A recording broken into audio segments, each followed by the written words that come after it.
Hello. I just finished reading Moby Dick by Herman Melville. It's my third time reading it. And I really think it's the greatest novel ever written in the English language. Um, Certainly the greatest American novel. I have a hard time thinking of any other novel that I would put in the same category as Moby Dick. Um, it's just a singular work of genius. Um, it goes through every page is staggeringly beautiful, powerful.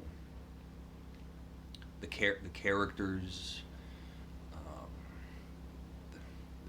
the story, the setting, the world in which they live. Um, it feels um, real. It's a realistic novel, and then completely steeped in mythology.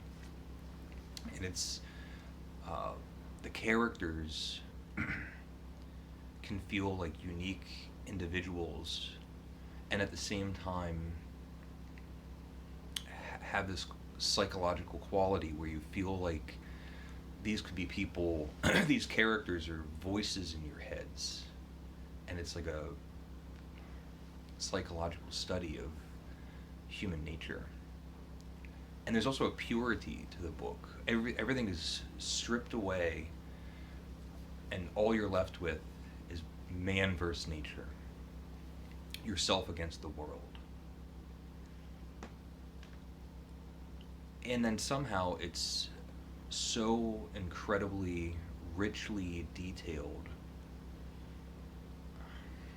There's hundred pages, couple hundred pages on whaling, where you're just getting the history of whales and the history of whale ships, and you really feel like you're holding a self-contained world, this timeless thing that has everything you need to be able to understand the book. When the whales are extinct, when the oceans have boiled off this planet, this book still has everything you need to understand what's going on in the book. It's unbelievable. The story that everybody knows, the famous story of Captain Ahab, is the driving plot of the book. It's Captain Ahab on a mission of revenge to kill the white whale that took his leg. And it's told from the viewpoint of Ishmael, who is a listless type that just one day had a caprice. He just had this sudden urge to go off on a boat. And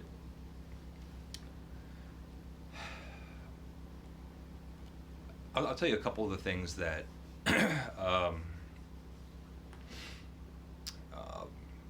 I thought a lot about reading it this time. There's so much symbolism and metaphors and different levels of what you can get out of the book. So I'll just tell you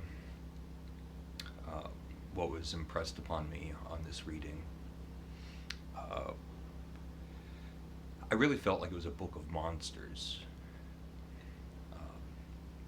And there's these reveals. And the first one is Queequeg. He's this cannibal that Ishmael is going to spend the night with. And it gives you it's the monster that tells you about Ishmael's character. And there's the reveal when Queequeg finally appears, and it's fantastic. And you learn so much about Ishmael's character. The second monster is Ahab, and you hear about Ahab.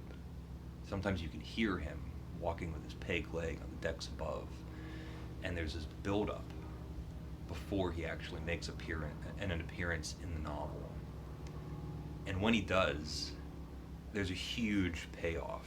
He's an absolutely captivating force of nature, and he's a monster. He's this tyrannical sea captain that is basically taking an entire ship hostage to go on his own personal quest of revenge. The third monster is Moby Dick. And again, it's this build-up. Moby Dick is just steeped through the entire novel. This whale is constantly circling the ship, the Pequod. They meet other whaling vessels that have had catastrophes with their encounters with Moby Dick. And again, when Moby Dick makes his appearance, it's grand. He makes a splash.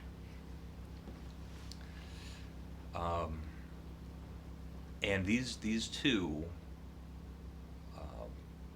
monsters, Ahab and Moby Dick, as seen through the eyes of Ishmael, who, as the book goes on, keeps receding into the background until he's nearly an omniscient narrator. But Ahab and Moby Dick are these just two circling black holes, nearing and nearing and nearing until their final collision. And then you get the gravitational waves from that, this cataclysmic explosion. But as you're reading it, you find out that Captain Ahab is on a personal quest, and he is just a force of nature following his passions. He has one goal. He's after one thing, and nothing else matters. While they're out at sea, the ship realizes that they're not really out there to do what they think they're going to do. They're not going after whales. They're going after one whale. And they don't know what to do. All sorts of really fantastic conversations throughout. Towards the end, when you really get there's two scenes that really give you a sense of how passionate and focused and cold Ahab is. And one is when they come across another whaling ship, the Rachel, and they had an encounter with Moby Dick, and the ship was lost, and the captain of the Rachel is asking Captain Ahab if he can go off, if they can use their ship and go off and look for his son.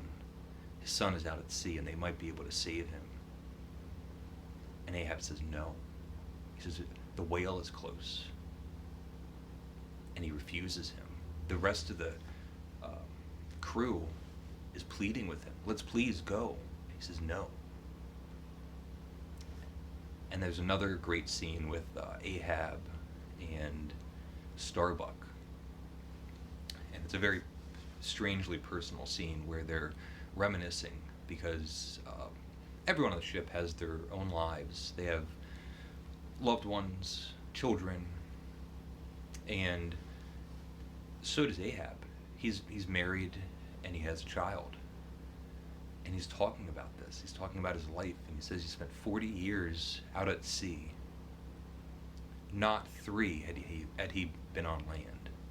But now, as an older man, he does have a wife and child. And Starbuck pleads with him and says, let's give up on this wild goose chase. Let's just leave. We don't have to do this. And again, Ahab says no. So they're just doomed. There's nothing to be done except to follow through with Ahab's quest. And what happens? Everybody dies. They have their huge battle scene with Moby Dick. And not only does everyone die, but the ship goes down with it. There's a sole survivor, Ishmael. He's the person that got lost somewhere through the novel. And I often think, or I had been thinking while I was reading this,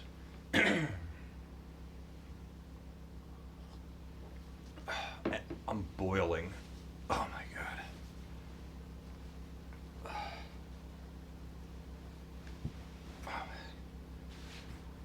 Give me 1 second. So, still hot.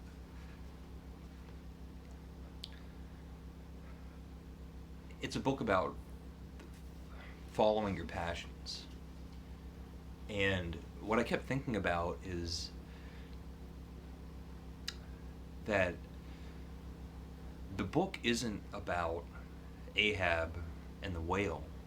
The story is told through the eyes of Ishmael.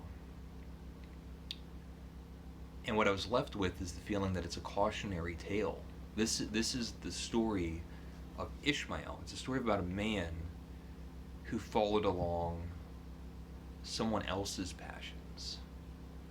This wasn't his story. He got caught up in another man's story. That's not what the whole, I mean, that's what I came left with, which is very, very personal. To think about your life and to think, are you leading your life? Am I leading my life? Am I leading somebody else's life? And this kind of darkness and sadness, melancholy, despondency that can come, that I feel like will hit me or hit anybody at some point in their lives, and they realize that they're on a sinking ship that isn't theirs. Hugely powerful, and like I said, universal. I don't know. I can't really talk about. It's just such a beast. It's a whale of a book. Absolutely love it. I mean, as transcendental as a novel could be. An incredible, towering feat. So there you go. I'm gonna end there. If you've read Moby Dick, I guess let me know what you think. Let me know what you think of my thoughts. And if you're just watching it, please let me know what you think. I put that P code on in the hat for you, so I hope you appreciate that. And that's it. So thank you for watching. It's sort of a long video, but thank you.